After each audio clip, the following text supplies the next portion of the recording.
Everyone, welcome back to my YouTube channel, and this is Lilian Herbert channel. And for today's vlog guys ay magluluto tayo ng maraming adobong manok guys.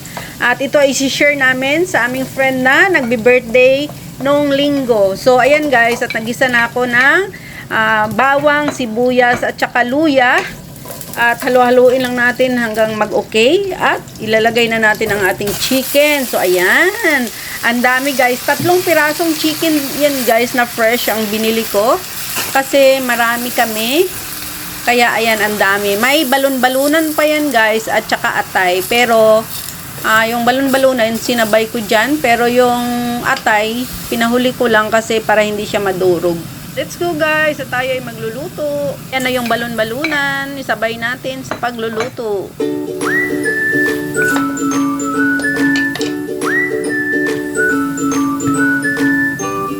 So, ayan na nga guys, at maglagay tayo ng ingredients natin. So, nagamit tayo ng light soy sauce and dark soy sauce para yung kulay ng ating chicken ay hindi maputla. So, ayan, nagamit ako ng dark soy sauce.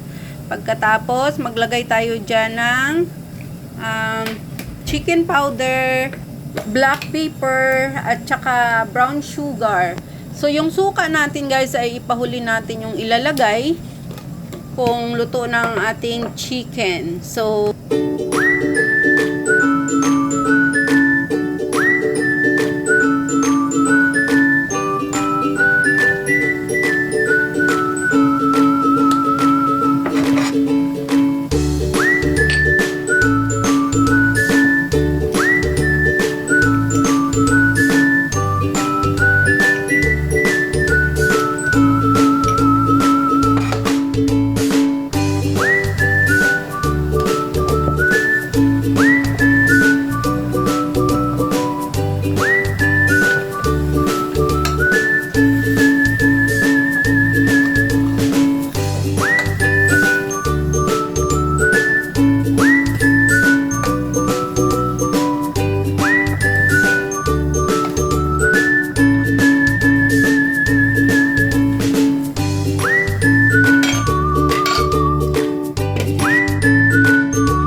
ayan na guys, at pwede na nating ilagay guys ang atay ng chicken. So ayan, ang sarap, 'di ba? Ang dami-daming niluto nating adobong manok ngayon na may balon-balunan at saka atay ng manok. So ayan guys, takpan natin hanggang sa maluto na ito guys.